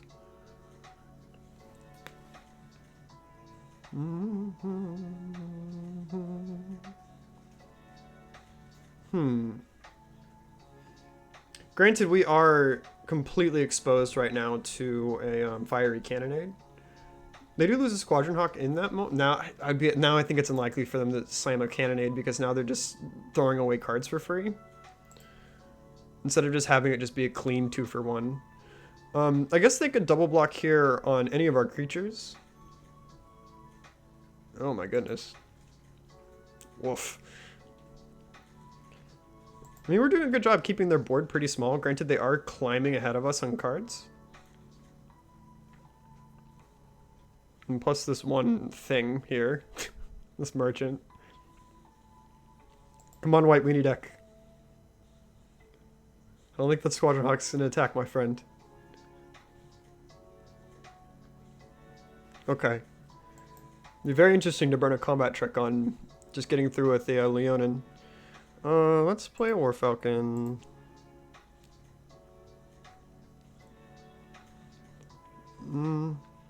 Do we just burn a Guardians here for no reason? Just to get through and clear their board a little bit? I mean, they're getting a lot of value out of these Squadron Hawks.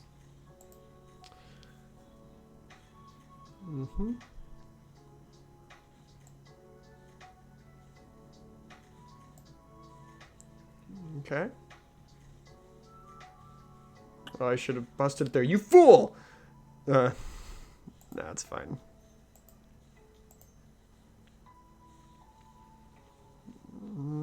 Play a Raptor.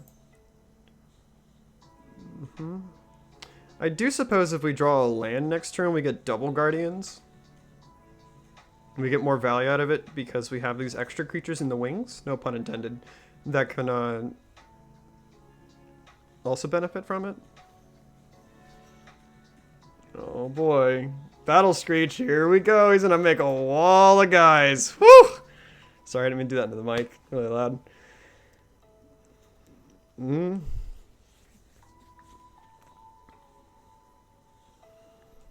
I mean, God, if we draw a land and do double Guardians, holy ball. Oh, whew. Rip the wind out of nowhere out from under him.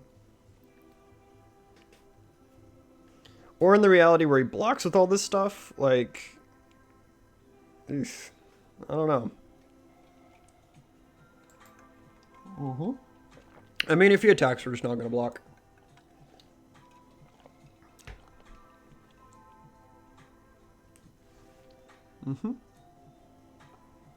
Yep.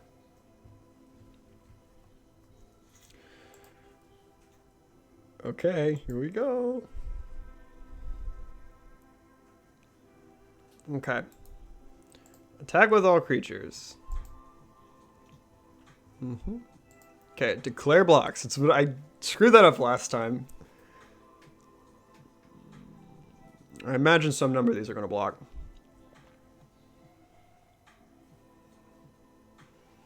Okay, so he is deciding to block with some stuff.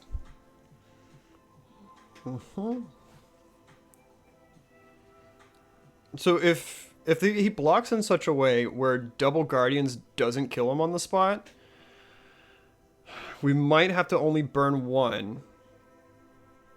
Okay. So we'll just use one for now. So we use Guardians. Kill all these things. We get through for 3, 7. We get to have all of our guys. We have a shit ton of stuff in play. Okay. So we shall play a Guardians. If they have a follow-up, like we could snap off another one, but then it exposes us to some other stuff. Lightning Bolt targeting him. So if we activate the second Guardians... So right now we're doing 7 damage.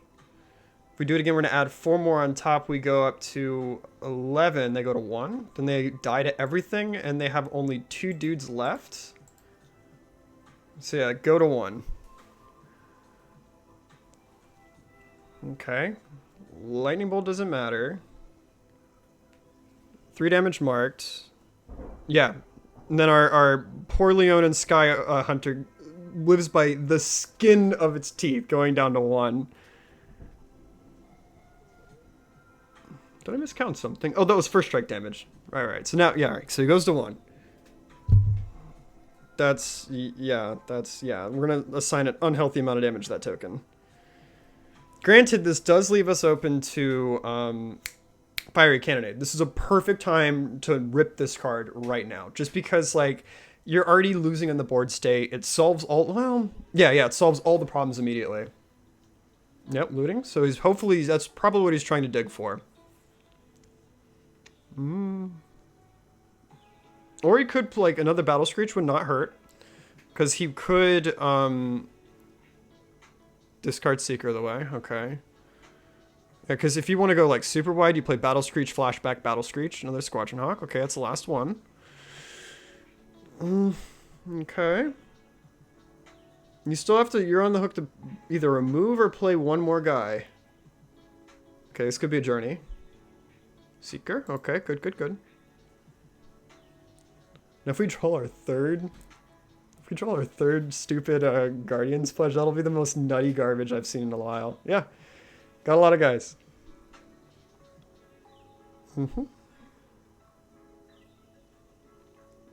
Oh, we concedes. Good game. We beat Boros Bully! Let's go, dude! Little White Weenie deck that could. So I do need a brew on this, just a hair, I think. But yeah, that went great. Granted, I think we went like a billion, like 2 wins and a billion losses, but we'll take it. We do need a couple of like notes I think I've learned is I need to figure out a way to deal damage outside of combat. Just because there's so many effects right now in Pauper that it make combat effectively not matter between like Fogs and Stonehorn Dignitaries and their ilk. So, I mean, that's something that the Elf deck has such an easy answer for by, you know, like making that equipment that they can pass back and forth between the creatures and ping the opponent from one. I don't know if such an effect exists in just mono white, though, so I might have to add a color for it, but we'll look into it. But anyways, I'm heading out for the night, and thank you guys for watching, anyone that swung by. And I'm going to be back tomorrow to play, I think, at 6 o'clock Eastern time. And, yeah, enjoy your day.